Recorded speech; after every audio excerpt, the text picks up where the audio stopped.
Love's Trial Run, Finding Forever. Kabanata 3. Ano ang nangyari? Ang lahat ng naruroon ay tumakbo ng galit na naghahanap ng Crown Star, hinanap pa nila si Miss Catherine Bowles sa kabuuan. Dahil dito, hindi naiwasang mapansin ng maraming tao ang kanyang magandang maputlang mahabang binti. Napakaganda ng mga binti, hindi ito malilimutan. Nang malapit ng sumuko ang lahat, isang ngiti ang lumitaw mula sa likod ng misteryosong gininto ang maskara. Matikas na itinaas ni Miss Catherine ang kanyang braso, itinagilid ang kanyang ulo paatras at itinaas ang kanyang kaliwang paa na nakaharap sa madla nag-aani ng magandang dance pose. Sa sandaling iyon, mula sa ilalim ng puting damit at pababa sa kanyang makinis na mga binti, ang Crown Star ay lumitaw sa paligid ng bukong-bukong ni Miss Catherine na kumikinang ng napakaganda. Wow! Natigilan ang lahat sa pagkamangha sa eksenang nasa harapan nila. Ang tanawin kay Miss Catherine na nakahiga sa upuan na walang putol na paglipat mula sa isang pose patungo sa susunod ay hindi malilimutan. Ang pinakakahanga-hanga sa lahat, bawat pose na hinaila ni Miss Catherine, ang Crown Star ay ipapakita sa ibang liwanag. Paulit-ulit na nagpapakita ng kagandahan. Tumayo ang mga manunood at binigyan ng standing ovation si Catherine Bowles. Sa gitna ng karamihan, sa isang mataas ngunit nakatagong posisyon, ang tingin ni Mr. Alden Finn ay nakatuon kay Miss Catherine. Ang kanyang bagong asawa, na dating nangungunang modelo ng Beijing, ay nakatayo rito sa ngalan ng isang B-grade na modelo. Hindi may kakaila, kahit 3 taon na ang nakalipas o 3 taon na ang lumipas, siya pa rin ang modelo ipinanganak para sa runway. Pagkatapos ng panghuling pose ni Miss Catherine, natapos ang palabas sa kasiya siyang pagtatapos. Ang tagapagtatag ng HF ay labis na humanga sa kanyang pagganap. Siyempre, hindi niya alam na ang modelo sa entablado ay si Miss Catherine Bowles. Naniniwala pa rin siyang si Miss Andrea Blanche iyon. Siya ay lumitaw mula sa likod ng entablado at lumapit kay Miss Catherine. Tulad ng isang ginoo, inialok niya ang kanyang kamay, tinulungan si Miss Catherine na bumaba sa kanyang upuan at inakay siya sa harapan ng runway habang sila ay nakayuko sa pasasalamat sa mga manunood. Salamat sa lahat, at syempre, salamat Miss Blanche para sa isang kamangha-manghang pagganap, tiyak na kahanga-hanga ito. Nanatiling tahimik si Miss Catherine. Paimpol lang siyang tumugon ng nakayuko. Nang biglang, mula sa unahan ng runway ay lumabas ang isang mataas na boses, hindi siya si Andrea Blanche, nakita ko na si Miss Andrea Blanche sa totoong buhay at wala siyang ganoong kahabaan ng mga paa. Sa sandaling iyon, natigilan ang lahat habang nakatingin sa taas-baba sa mga binti ni Miss Catherine na may pag-aalinlangan, kung ikaw nga si Andrea Blanche, tanggalin mo na ang maskara mo.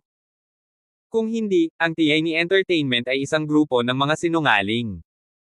Ang mga tunog ng pagdududa ay dumami at lumakas. Maging ang mga designer ng HF ay nagsimulang magtanong kung ang babaeng nasa harap nila ay si Miss Andrea Blanche. Miss Blanche, please remove your mask. Na-curious ang mga designer. Siya ba talaga si Miss Andrea Blanche?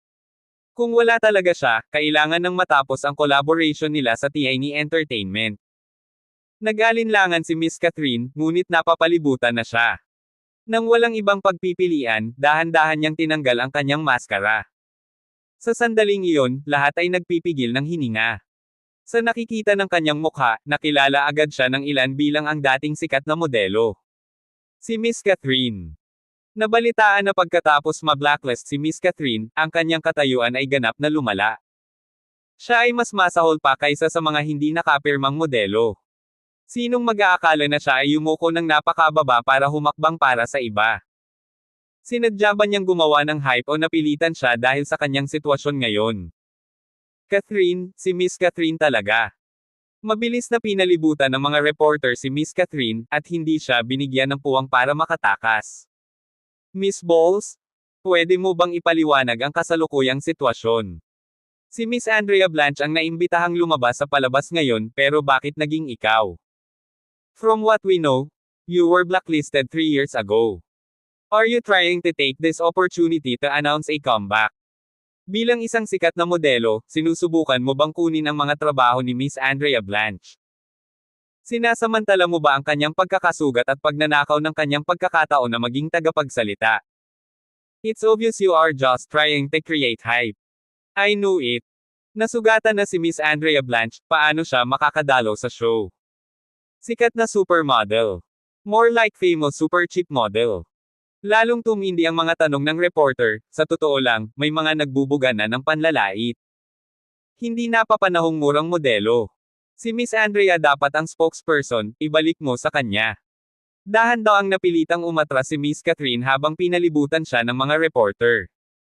May mga nagtulak pa sa kanya. Sa sandaling ito, idinagdag ni HF ang mga pang-iinsulto, kakasuhan ko ang TNE Entertainment, ang ginagawa mo dito ay tahasang pagsisinungaling. Hiniling ko si Miss Andrea Blanche, sa halip, binigyan mo ako ng third-rate na modelo.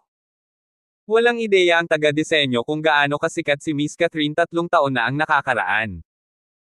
Ang alam lang niya ay hindi niya nakita ang modelong ito na lumitaw kahit saan nitong mga nakaraang taon. Ikaw naman, magkikita tayo sa korte. Pero, sa ngayon, mawala ka. Hindi ka karapat-dapat na tumayo sa runway ko. Siya ay sumigaw. Umalingaw-ngaw ang matalas na boses sa buong gusali, maging ang mga reporter ay nagulat. Walang modelong tatayo lang at hahayaan na may sumigaw sa kanila ng ganyan. Bakit nandito ka pa? Mawala ka na. Inihanda na ni Miss Catherine ang sarili para sa sandaling ito, ngunit pilit pa ring pinipigilan ang kahihiyan. Sa sandaling iyon, isang malalim at kaakit-akit na boses ang umalangaw-ngaw mula sa dulo ng entablado, oo, dapat may mawala talaga. Sa gulat ay napalingon ang mga reporter kung saan nanggaling ang boses. Doon, nakatayo sa dulo ng entablado si Alden Finn. Nanlaki ang mga mata ng lahat sa gulat. Hindi ba ito ang CEO ng Hairui Entertainment? Bakit siya nandito? Higit sa lahat, bakit siya nakatayo sa entablado? Isang kilalang katotohanan na hinamak ni Mr. Alden Finn ang mga artistang naglalaro ng isip. Si Miss Catherine ay naghuhukay ng sarili niyang libingan. Sa pagkakataong ito kahit ang Hairui ay hindi mapigil ang lumabas mula sa likod ng mga gilid. Napabuntong hininga ang lahat, tiyak na si Miss Catherine ay wala sa swerte. Ngunit sa kanilang pagtataka, si Mr. Alden Finn ay lumapit kay Miss Catherine at tumabi sa kanya. With the intimidating tone of a king, he turned to the designer and continued. But, she is not the one that should get lost. It is you. I could make HF disappear from Beijing if I want to. Ibang level ang ugali mo sa jewelry mo. Ang tibok ng puso ni Miss Catherine ay tumigil saglit. Sinong mag-aakala? Ang bagong asawa na pangatlong beses pa lang niyang nakilala ay tatayo sa kanya. Natigilan ang lahat ng mga reporter nang magsimula silang mag-alala. Kung alam nila noon na may kaugnayan si Miss Catherine sa Hairui, hindi sila magiging bastos. Hindi humanga ang designer ng HF, ngunit alam niyang hindi niya masasaktan ang Hairui International. Pagkatapos ng ilang sandali ng katahimikan, atubili siyang humingi ng paumanhin, Presidente Finn. Hindi ko alam ang relasyon ninyo ni. You are wrong, I have no relations with her. I'm just simply questioning your character. Itinanggi ni Alden Finn ang kanyang kaugnayan kay Miss Catherine at nagsimulang maglakad palayo. Pero bago siya umalis, tumalikod siya at ibinalita sa mga reporter, there is, however, one thing I cannot deny. She will definitely become a rising star in the modeling industry. Nagkagulo ang media. Ano ang ibig sabihin nito ni Mr. Alden Finn? May intensyon ba siyang pirmahan si Miss Catherine? Ito ba ay isang uri ng biro?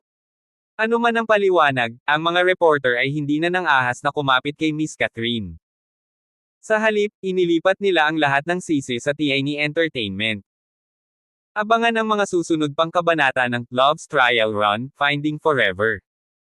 Please don't forget to like and share to my YouTube channel. Thanks for your support.